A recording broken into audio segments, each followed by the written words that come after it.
Hello दोस्तों, स्वागत है आपका विलासा कृषि कोचिंग के इस डिजिटल प्लेटफॉर्म पे। आप सभी लोग बार बार कमेंट्स कर रहे थे कि सर 12th का जो टाइम टेबल है वो आ गया है, सर उसके रिलेटेड कोई वीडियो बनाइए जो हमारे एग्जाम के लिए यूज़फुल हो। और बहुत सारे लोग बच्चे ने यही सजेस्ट कर रहे थे कि परीक्षा सार के बारे में वीडियो बनाइए, परीक्षा सार से लेके उसको वीडियो बनाइए ताकि हमारे लिए यूज़फुल हो सके। तो बिल्कुल ही आप लोग एक सीरीज़ लेके आ गए हैं जिसमें आपको पूरा के पूरा जो 12th का है आपका तीनों सब्जेक्ट को पढ़ाया जाएगा। लेकिन उसके लिए आपको ये करना होगा कि हम आपके लिए फ्री में वीडियो ला रहे हैं, तो हर वीडियो में आपका कम से कम आपका 500 लाइक होना चाहिए। फिर हम बिल्कुल ही पूरा सीरीज बनाएंगे आपका एक एक चैप्टर का, जैसे जैसे क्वेश्चन आते हैं उस हिसाब से। तो आज हम लोग पढ़ने वाले हैं ब्लूप्रिंट के हिसाब से। जितने भी क्वेश्चन आएंगे आपका ब्लूप्रिंट के हिसाब से आते हैं, तो कौन से चैप्टर से कितने नंबर के आते हैं ये इंपॉर्टेंट है, ताकि आपको पता रहना चाहिए कौन सा चैप्टर से कितने नंबर के आते हैं, तो उसको किस तरह से हम लोग पढ़ें। क्योंकि हमको अगर पता ही नहीं है कि उस चैप्टर से कितने नंबर का आता है और हम उसमें पढ़े जा रहे हैं तो भी कोई मतलब का नहीं है। तो पूरा ब्लूप्रिंट के हिसाब से हम लोग पढ़ेंगे। जैसे कि फर्स्ट जो आप ये देख सकते हैं इस साल का है, ये एनिमल का ब्लूप्रिंट है। आपका जो एग्जाम होता है वो 75 नंबर का होता है, ठीक, सभी को पता होगा 75 नंबर का होता है। और कितने घंटे का रहता है? 3 घंटे का। इसमें से जो पहला, इसको अलग अलग भागों में बांटा गया है। जैसे कि पशुपालन, तो पशुपालन में इसमें क्या क्या आएगा? तो पशुपालन में आपका इसका पशु आहार हो गया, पशु आहार, ठीक, प्लस ये है कि चारों का संरक्षण,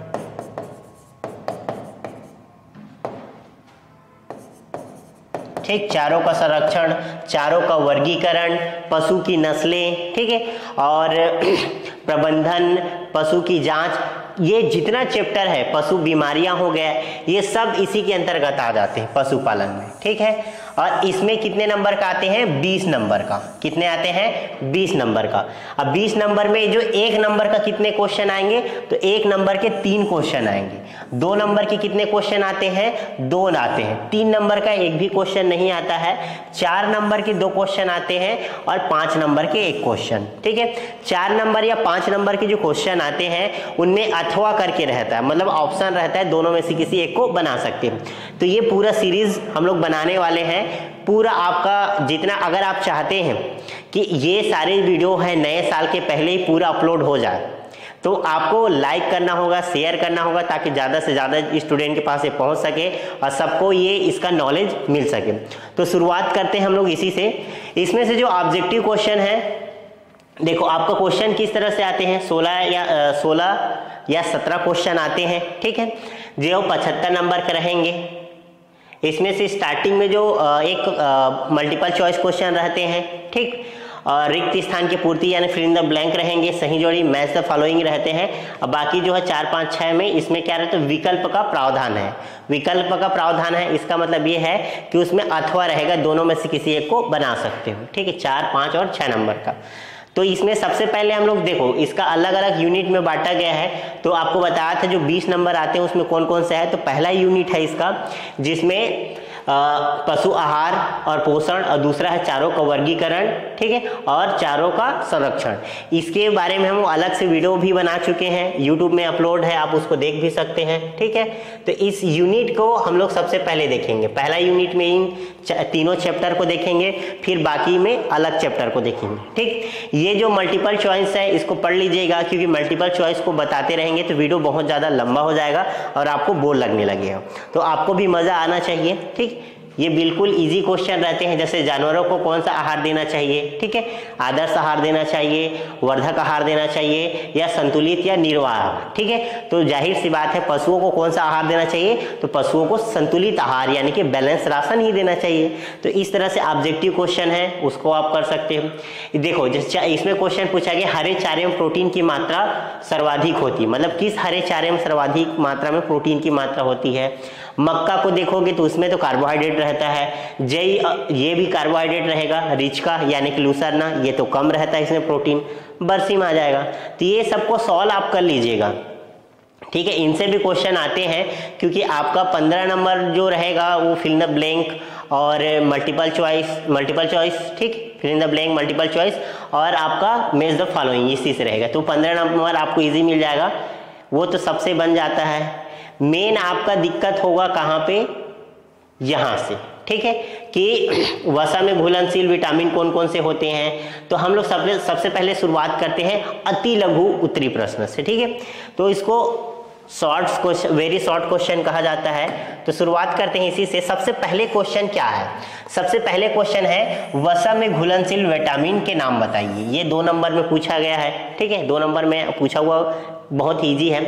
वसा में घुलनशील यानी फैट सॉल्युबल विटामिन कौन कौन से होते हैं। तो फैट सॉल्युबल विटामिन होते हैं एडीके, ठीक है, याद रखिए। फैट यानी कि होता है वसा, फैट मतलब क्या होता है, वसा। और एक होता है वाटर यानी कि पानी, जल में घुलनशील।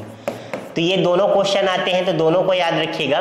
फैट में घुलनशील विटामिन कौन सा है, ए डी ई के, ठीक, कौन कौन सा है, ए डी ई के विटामिन है, ये सब विटामिन का नाम है। तो एडेक, इसको क्या पढ़ना है, एडेक। तो वसा में घुलनशील विटामिन कौन कौन सा है, ए डी ई के। जल में घुलनशील विटामिन कौन सा है, बी और सी। कौन कौन, बी और सी। इसको इस तरह से याद रख सकते हो, बाबूचंद जल में डूब जाते हैं, ठीक है। जल मतलब हो गया पानी, पानी में कौन घुल जाएगा, तो बी और सी। तो ये क्वेश्चन दोनों आता है। ये जैसे अलग अलग सेट में पूछ जाएंगे, एक सेट में जैसे पूछ दिए वसा में घुलनशील विटामिन कौन सा है, एक सेट में पूछ देंगे पानी में यानी कि जल में घुलनशील विटामिन कौन सा है। तो दोनों को याद रखिएगा, पानी में है बी और सी, और वसा में कौन सा है, ए डी ई के, ठीक है, आज समझ में है ना। अब दूसरा क्वेश्चन पूछ रहा है सूखे चारे और हरे चारों में शुष्क पदार्थ की मात्रा कितना होता है। मतलब ये है ग्रीन फोल्डर और ड्राई फोल्डर, इसमें ड्राई मैटर की मात्रा कितनी होती है। तो सूखे चारे में होता है 90%, ठीक, और हरे चारे में कितना प्रतिशत होता है, 30% शुष्क पदार्थ की मात्रा होते हैं। ये भी इजी क्वेश्चन है, बन जाना चाहिए आप लोगों से। फिर है भोजन के कौन कौन से अवयव होते हैं या कौन कौन से उसके पोषक तत्व होते हैं, उनके नाम बताना है, ठीक, कंपोनेंट का नाम बताना है। तो भोजन में उपस्थित कौन कौन से है, कार्बोहाइड्रेट है, ठीक, प्रोटीन है, कार्बोहाइड्रेट, प्रोटीन, वसा, खनिज तत्व, विटामिन और लास्ट में है जल, ठीक है। ये 6 एलिमेंट होते हैं, कितने, 6 एलिमेंट या 6 पोषक तत्व होते हैं, कार्बोहाइड्रेट, प्रोटीन, वसा, खनिज तत्व, विटामिन और जल, ठीक है। आया समझ में। देखो एक बार और, कार्बोहाइड्रेट सबसे पहले देखो, कार्बोहाइड्रेट हो गया, ठीक, कार्बोहाइड्रेट के बाद हो गया ये प्रोटीन, वसा, विटामिन्स और मिनरल्स मैटर यानी खनिज तत्व, और एक हो गया क्या आपका पानी। ये 6 एलिमेंट होते हैं। तो इसको याद रखिएगा, ये बहुत इजी क्वेश्चन आएगा तो आपसे बन जाना चाहिए। फिर आता है आदर्श आहार, यहाँ से क्वेश्चन आते हैं, और एक आदर्श आहार की विशेषता क्या है, इससे भी क्वेश्चन आते हैं। तो आगे हम लोग देखेंगे आदर्श आहार क्या होता है, ठीक है। आदर्श आहार मतलब चारे और दाने का वह मिश्रण, चारे और दाने का वह मिश्रण जिसको जो पशुओं के समस्त आवश्यकता की पूर्ति के लिए उनके शरीर भार के अनुसार दिया जाता है। किसके अनुसार दिया जाता है, उनके शरीर भार के अनुसार दिया जाता है, तो उसको कहते हैं आदर्श आहार। एक बार और सुनिएगा कि चारे और दाने का वह मिश्रण जो पशुओं के समस्त उनकी आवश्यकताओं की पूर्ति करने के लिए, ठीक है, उनके शरीर भार के अनुसार दिया जाता है। किसके अनुसार दिया जाता है, शरीर भार के अनुसार दिया जाता है, ठीक, उसको कहा जाता है। और कैसा देंगे, उचित मात्रा में देंगे, ठीक है, उचित मात्रा और उचित अनुपात में देंगे, ठीक, तो उसको कहा जाता है क्या, आदर्श आहार। आदर्श आहार सभी प्रकार के, ये ऐसा आहार होता है जो स्वास्थ्यवर्धक रहता है, ठीक है, संतुष्टिदायक रहता है और रुचिवर्धक, मतलब रुचि मतलब उनमें इंटरेस्ट होना चाहिए, संतुष्टिदायक मतलब होता है सेटिस्फाई होना चाहिए, और स्वस्थवर्धक मतलब हेल्थी होना चाहिए, उससे मतलब हेल्थ भी उनका बढ़े, ऐसा होना चाहिए। रंगों के आधार पे, ये आज तक अभी तक क्वेश्चन नहीं पूछा गया है कि रंगों के आधार पे कि साइलेज कितने प्रकार के होते हैं, फिर भी आप याद रखिएगा क्योंकि पीएटी में क्वेश्चन आते हैं कि और आपका इसमें भी आएगा कि साइलेज कितने प्रकार के होते हैं। तो यही है, तो पहला इसके रंगों के आधार पे हम लोग देखेंगे तो हल्की बादामी, दूसरा जो है गहरी बादामी, तीसरा जो है हरी साइलेज, चौथा जो है भूरी, और पांचवा जो है सफेद फफूंदी साइलेज, ठीक है। इस तरह से याद हो गया। देखो पहला हो गया हल्की बादामी, गहरी बादामी, ठीक, हरी साइलेज हो गया, हरी भूरी, ठीक, एक देखो गहरी, हल्की बादामी, गहरी बादामी, हरी भूरी, मतलब हरी साइलेज, भूरी साइलेज और सफेद फफूंदी साइलेज, इस तरह से आप याद कर सकते हैं। ठीक, नेक्स्ट क्वेश्चन है हे किसे कहा जाता है। ये क्वेश्चन कई बार आता है और आया हुआ भी है आपके एग्जाम में कि हे किसे कहा जाता है, या एक लाइन में फिल इन द ब्लैंक में आ जाता है क्वेश्चन, घास की सूखी अवस्था को क्या कहा जाता है। तो घास की सूखी अवस्था को कहा जाता है हे। क्या कहा जाता है? हे। आसन में क्या किया जाता है, घास को काट लिया जाता है, काटने के बाद उसको सुखा देते हैं। तो ये जो क्रिया होते हैं और उसको इस तरह से हमको सुखाना है कि उसमें जो पोषक तत्व है वो बने रहे, ताकि जिस समय हमको हरा चार, सूखा चार, जो ग्रीन फोडर है वो ना मिले तो इसको हम लोग खिला सकते हैं। ठीक है, आसन में आया ना। तो जिस समय हमारे पास हरा चारा उपलब्ध नहीं है उस समय हे या साइलेज को हम लोग खिला सकते हैं, इसको भी याद रखिएगा। क्लियर। फिर आता है खट्टी साइलेज क्या है। खट्टी साइलेज क्या है और साइलेज खट्टी क्यों हो जाती है, इसको भी हम लोग देखेंगे। तो जब क्या होता है फसल, देखो साइलेज क्या होता है ये जान लीजिए। साइलेज क्या होता है, साइलेज क्या होता है, मान लीजिए ये गड्ढा है, ठीक, ये गड्ढा हो गया, सीमेंटेड वगैरह साफ सुथरा गड्ढा होना चाहिए। इस गड्ढे में क्या करते हैं, चारे को छोटे छोटे टुकड़ों में काट के अच्छे से दबाते हैं ताकि उसमें एयर वगैरह ना घुसे, और कुछ समय के बाद ये जो चारा हम लोग दबा दबा के डाले थे एक अन्य पदार्थ में परिवर्तित हो जाता है, और जो परिवर्तित हो जाता है उसी को कहते हैं साइलेज। क्या कहते हैं? साइलेज। ठीक, आसन में मतलब एक गड्ढा में चारों को थोड़े छोटे छोटे टुकड़ों में काट के हम लोग दबा देते हैं, फिर फर्मेंटेशन प्रोसेस के द्वारा एक पदार्थ बनता है, उसको बोलते हैं साइलेज। ठीक है, साइलेज बनाने के लिए सबसे अच्छी फसल कौन सा होता है, तो मक्का होता है। ठीक, ये आपका ऑब्जेक्टिव क्वेश्चन में आता है और पीएटी में भी आता है, क्योंकि मक्का में होता है कार्बोहाइड्रेट, और कार्बोहाइड्रेट की वजह से ही फर्मेंटेशन यानी कि किण्वन क्रिया होता है। क्लियर है ना। अब देखो, जब फसल को अपरिपक्व और रसदार अवस्था में, अपरिपक्व मतलब होता है इमेच्योर, मैच्योर नहीं हुआ है, और रसदार है मतलब जूसी स्टेज है, ठीक है, उस समय हम लोग उसका प्रयोग करते हैं, मतलब गड्ढे में दबाने के लिए। कैसा, तो याद रखिएगा अपरिपक्व और रसदार यानी कि जूसी स्टेज में है, उस समय हम लोग उसको दबा देते हैं। तो दबा के रख देते हैं, जिसकी वजह से जो गीले चारे होते हैं गड्ढों में दबे रहते हैं। गीले चारे होते हैं क्योंकि उसमें रसीलापन है तो गीला रहेगा, तो गड्ढे में क्या है, दबे रहते हैं। तो हवा बाहर निकलती है जिससे तापक्रम कम रहता है। ठीक है, इससे गहरे बादामी रंग का साइलेज बनता है। नमी की दशा में ऐसी साइलेज खट्टी साइलेज कहलाती है। ठीक है, मतलब एक तरह से कहा जाए कि जब नमी की मात्रा ज्यादा रहती है यानी अमेच्योर हो गया, ठीक है, और उसमें रसीलापन यानी कि जूसी चीज ज्यादा है, तब हम उसको दबाएंगे, जिसकी वजह से उसका क्या होता है, टेम्परेचर अधिक हो जाता है, और टेम्परेचर अधिक हो जाता है तो उसका रंग कैसा हो जाता है, गहरा बादामी हो जाता है, और नमी के कारण क्या हो जाएगा, ये हो जाता है खट्टा। क्या हो जाता है, खट्टा हो जाता है। क्लियर। साइलेज ये क्वेश्चन आपको बताया था आता है करके। साइलेज देख सकते हैं, साइलेज क्या होते हैं। साइलेज वह विधि होता है जिसमें क्या किया जाता है, सभी प्रकार के जो हरे चारे होते हैं उनको छोटे छोटे टुकड़ों में काटते हैं, काटने के बाद उनको एक गड्ढे में दबा देते हैं, गड्ढे में दबाते हैं, फिर उसमें किण्वन क्रिया यानी कि फर्मेंटेशन होता है, और फर्मेंटेशन के बाद जो पदार्थ बनता है वही कहलाता है साइलेज। क्या कहलाता है, साइलेज। ठीक है, आया समझ में, आया ना। देखो आप लोग कमेंट करते रहिएगा, क्योंकि आपका जो प्यारा प्यारा जो कमेंट होता है उसको पढ़ने में अच्छा लगता है। आप लाइक कर दे तो भी देखने में अच्छा लगता है कि हाँ इस वीडियो को लाइक किए, इस वीडियो से रिलेटेड और बनाना चाहिए। तो जब तक आप लाइक नहीं करेंगे, कमेंट नहीं करेंगे, हम लोग को भी मज़ा नहीं आएगा, और हम लोग को मज़ा नहीं आएगा तो आप लोग को वीडियो नहीं मिल पाएगा, है कि नहीं। तो देखो ये जो गड्ढा है, इस गड्ढे में हम लोग चारे को डाल देते हैं, तो ये जो गड्ढा रहता है, गड्ढा याद रखना, गड्ढा को कहते हैं साइलो। क्या कहते हैं, साइलो। गड्ढे को क्या बोलते हैं, साइलो कहते हैं। गड्ढे को क्या बोलते हैं, साइलो। और ये जो साइलेज बनने की प्रक्रिया होता है, प्रक्रिया मतलब होता है प्रोसेस, प्रक्रिया मतलब क्या होता है, प्रोसेस, उसको बोलते हैं साइलोइंग। क्या कहा जाता है, साइलोइंग। ठीक, जो प्रक्रिया है उसको बोलते हैं साइलोइंग, और जो पदार्थ बनता है उसको बोलते हैं साइलेज। क्या बोलते हैं, साइलेज। ठीक, तो ये याद रखिएगा, जो गड्ढा बनाते हैं उसको साइलो कहते हैं, बनने का प्रोसेस होता है साइलेज का उसको साइलोइंग कहते हैं, और जो पदार्थ बन जाता है उसको बोलते हैं साइलेज। ठीक, तो ये 2 नंबर में आता है। उसके बाद है नेक्स्ट क्वेश्चन जो है, इसमें पूछा गया है रबी ऋतु यानी कि रबी जो सीजन के 4 चारों के नाम बताइए। ठीक है, यानी कि रबी सीजन में कौन कौन सा उगाया जाता है उनका नाम। तो रबी सीजन में कौन कौन सा आता है? बरसीम, ये मोस्ट इंपॉर्टेंट है, ये क्वेश्चन आया भी है कि जो बरसीम होता है वो कौन सा सीजन का है, खरीफ का है, रबी का है, जायद का। तो याद रखिएगा ये पीएटी में भी क्वेश्चन पूछा गया है। तो बरसीम जो है रबी ऋतु का है, कौन सा है?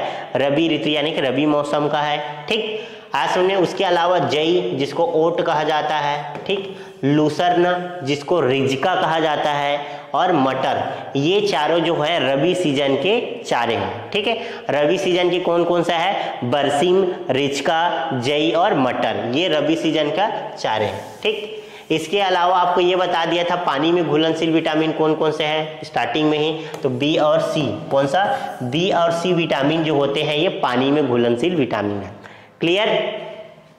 उसके बाद पूछ रहे हैं द्विदलीय चारों का उदाहरण। द्विदलों मतलब होता है कि डाइकॉट, द्विदलों मतलब होता है क्या? डाइकॉट।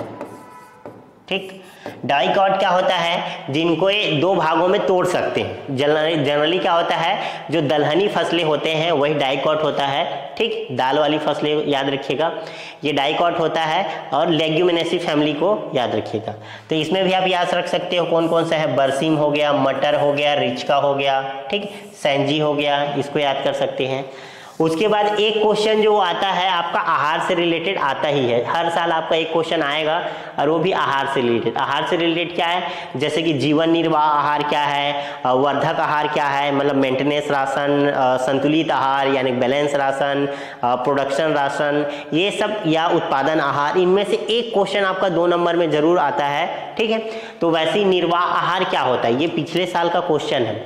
जीवन निर्वाह आहार क्या होता है? देखो, पशु जो हैं जैसे कुछ भी काम नहीं करते हैं, जैसे बैठे हैं, या आप भी जैसे बैठे हो, फिर भी आपके शरीर में बहुत सारे प्रोसेस चल रहे हैं, जैसे आपकी धड़कनें चल रही है, ब्लड सर्कुलेशन हो रहा है, बहुत सारी क्रियाएं हो रहे हैं, तो उसके लिए भी कहीं ना कहीं एनर्जी की जरूरत पड़ता है। ठीक है, आज समझ में?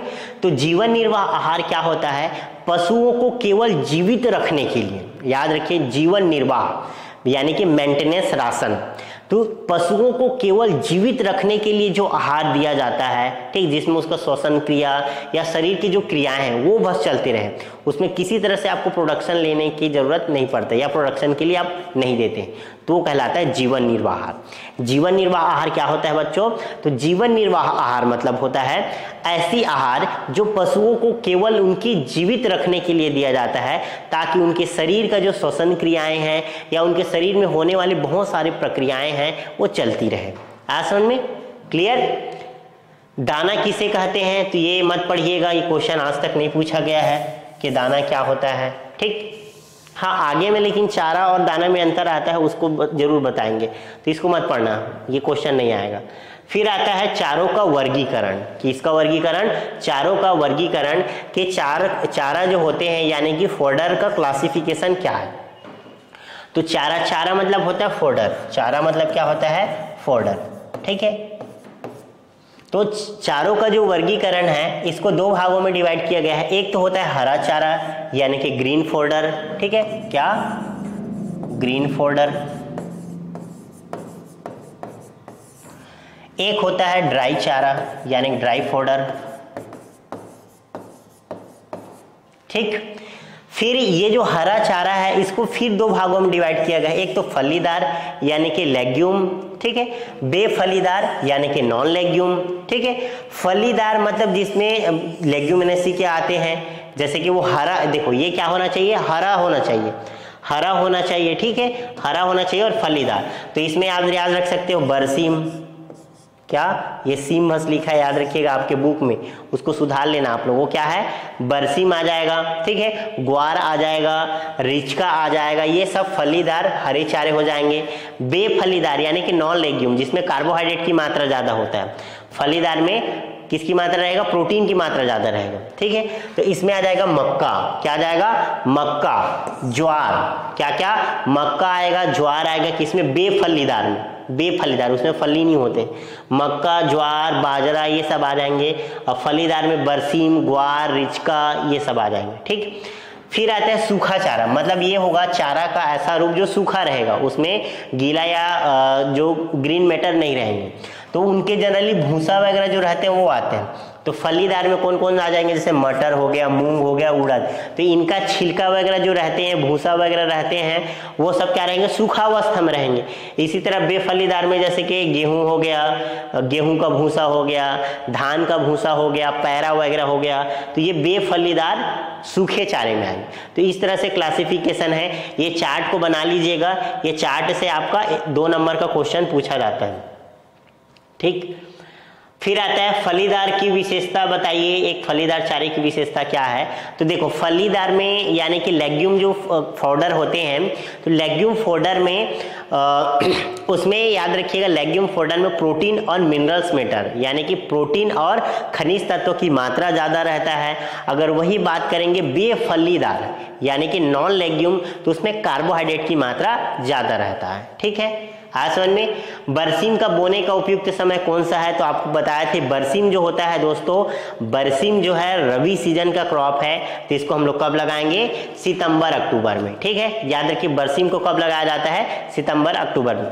अगर वीडियो अच्छा लग रहा है तो वीडियो को जरूर लाइक कीजिए और दोस्तों में शेयर जरूर कीजिए। ठीक है, फिर आता है संतुलित आहार, ये मोस्ट इंपॉर्टेंट है, यहाँ से क्वेश्चन आते हैं हर साल। देखो 2018 में आया है और 11 में आया है और 22 में आया है। ठीक है, और ये 2 नंबर में आता है। संतुलित आहार क्या होता है, संतुलित आहार, तो संतुलित आहार मतलब ये होता है आहार की वह मात्रा जिसमें पशुओं की समस्त आवश्यकता की पूर्ति करने के लिए, पशुओं के समस्त आवश्यकता की पूर्ति करने के लिए जो आवश्यक पोषक तत्व होते हैं, जैसे कि प्रोटीन हो गया, कार्बोहाइड्रेट हो गया, वसा हो गया, विटामिन हो गया, इनको उचित मात्रा और उचित अनुपात में देते हैं। किसमें, उचित मात्रा और उचित अनुपात में देते हैं, वो संतुलित आहार कहलाता है। संतुलित आहार क्या होता है, आहार की देखो संतुलित आहार मतलब हो गया आहार की वह मात्रा या वह आहार जिसमें पशुओं के समस्त आवश्यकता को पूर्ति करने के लिए उसमें पाए जाने वाले सभी पोषक तत्व, भोजन में पाए जाने वाले सभी पोषक तत्व उसको उचित मात्रा और उचित अनुपात में देते हैं, एक्यूरेट अमाउंट और एक्यूरेट रेशियो में देते हैं। क्योंकि उचित मात्रा में नहीं देंगे, ज़्यादा मात्रा में किसी एक चीज़ को दे रहे हैं, जैसे कार्बोहाइड्रेट की मात्रा ज़्यादा दे रहे हैं, वसा की मात्रा ज़्यादा दे रहे हैं, तो पशु का शरीर फूलने लग जाएगा। प्रोटीन की मात्रा कम रहेंगे तो उनका बॉडी डेवलपमेंट नहीं हो पाएगा। तो सबको उचित मात्रा में उचित अनुपात में ही आपको देना है। ठीक है, आसमान में मक्का और ज्वार में के संगठन क्या क्या होते हैं ये पढ़ लीजिएगा, क्योंकि ये रटने वाला चीज है कि इसमें इतना % होता है, उसमें उतना %। ठीक है, इसमें आपको तंतु मतलब होता है फाइबर, भस्म मतलब होता है, याद रखिएगा भस्म मतलब होगा आपका मिनरल्स मैटर। ठीक है, ये एक बार 2019 में आया था, दोबारा आने का चांस नहीं है इसका। नेक्स्ट क्वेश्चन है वर्धक आहार। वर्धक आहार को कहा जाता है प्रोडक्शन राशन। क्या कहा जाता है, प्रोडक्शन राशन। तो एक तरह से कह सकते हो जीवन निर्वाह के अतिरिक्त, जीवन निर्वाह के अतिरिक्त पशुओं को उनके प्रोडक्शन यानी कि उनके उत्पादन के लिए जो आहार दिया जाता है वो कहलाता है वर्धक आहार या प्रोडक्शन राशन। प्रोडक्शन राशन किसको कहते हैं, जीवन निर्वाह के अतिरिक्त पशुओं में किसी उत्पादन के लिए या प्रोडक्शन के लिए जो हम लोग राशन देते हैं वही कहलाता है क्या, वर्धक आहार या प्रोडक्शन राशन। ठीक है, जैसे कि दूध उत्पादन के लिए दे रहे हैं या उनके मांस उत्पादन के लिए दे रहे हैं। ठीक है, तो ये क्या कहलाएगा, वर्धक आहार। ये क्वेश्चन देखो 11, 18 और 22 में पूछा गया है। मतलब एक तरह से आप समझ सकते हो, जैसे जीवन निर्वाह को एक सेट में दिया है तो दूसरे में संतुलित आहार को, तीसरे में किसी और आहार को, ऐसे 2-2 नंबर में सब में अलग अलग देते हैं। ठीक, नेक्स्ट है विटामिन किसे कहते हैं। नेक्स्ट है विटामिन किसे कहा जाता है, तो वे कार्बनिक रासायनिक यौगिक। ठीक है, कार्बनिक रासायनिक यौगिक मतलब होता है कार्बनिक मतलब हो गया ऑर्गेनिक। ठीक है, रासायनिक मतलब होता है केमिकल। ठीक है, और यौगिक मतलब होता है कंपाउंड। तो ये एक तरह से इंग्लिश में क्या कर सकते हैं, कार्बनिक यानी कि कार्बनिक हो गया यानी कि ऑर्गेनिक हो गया, और रासायनिक मतलब होता है केमिकल कंपाउंड। ठीक, जो थोड़े ही मात्रा में शरीर की क्रियाओं को भली भांति संपन्न होते हैं। ठीक है, देखो मतलब ये होते हैं कि प्रोटीन किसको कहा जा सकता है, प्रोटीन मतलब हो गया, एक मिनट रुक जाइए, प्रोटीन मतलब क्या होगा कि ऐसा विटामिन, विटामिन के बारे में हम लोग पढ़ रहे थे। ठीक है, तो विटामिन मतलब क्या होगा कि ये जो विटामिन होते हैं पशुओं के शरीर के लिए थोड़े सी क्रियाओं के लिए कम मात्रा में चाहिए रहता है। ठीक है, कम मात्रा में चाहिए रहता है और ये अपना क्रियाएं को, जैसे ही अगर विटामिन की कमी होता है हमारे शरीर में, थोड़ा सा भी कमी होगा तो भी उनकी प्रक्रियाएं दिखने लगती है। जैसे किसी एक विटामिन ए तो रतौंधी रोग हो जाएगा, ब्लाइंडनेस, विटामिन B1 तो बेरी, विटामिन C स्कर्वी रोग, यानी कि कहीं ना कहीं विटामिन जो होता है थोड़े मात्रा में ज़रूरत रहते हैं, लेकिन अगर हम लोग उसकी पूर्ति नहीं करते हैं तो क्या होगा, तो उसका कहीं ना कहीं प्रक्रिया दिखने लगते हैं। तो विटामिन क्या होते हैं, जो बहुत ही थोड़ी मात्रा में शारीरिक क्रियाओं के लिए भली भांति संपन्न होने एवं स्वास्थ्य के लिए आवश्यकता होती है। मतलब थोड़े मात्रा में हमारे शरीर के लिए भली भांति स्वास्थ्य रखने के लिए जरूरी होता है। अगर इसकी मात्रा कम है, तो जाहिर सी बात है इसकी कहीं ना कहीं रिएक्शन आपको बॉडी में दिख जाएगा। ज़्यादा भी है तो भी, तो इसकी ज़रूरत भले हमको कम लगता है, लेकिन इसकी क्रियाएं बहुत ही खतरनाक होते हैं। ठीक है, आया समझ में। बाकी जो है बाकी को हम लोग नेक्स्ट वीडियो में देखेंगे, नहीं तो वीडियो बहुत लॉन्ग हो जाएगा। Thank you so much. इसको आप ज़्यादा से ज़्यादा शेयर कीजिए, आप ज़्यादा से ज़्यादा शेयर करेंगे, लाइक करेंगे, तभी हम नेक्स्ट वीडियो हम लोग बना पाएंगे, क्योंकि हम लोग को भी यही लगता है कि जो वीडियो हम लोग बना रहे हैं वो आपके लिए यूज़फुल है कि नहीं। अगर आपको लगता है कि ये यूज़फुल नहीं है तो बिल्कुल हम आगे वीडियो नहीं बनाएंगे। अगर आपको लगता है यूज़फुल है तो बिल्कुल इसको शेयर कीजिए, लाइक कीजिए, और चैनल पर नए हैं तो सब्सक्राइब जरूर कीजिएगा। Thank you so much.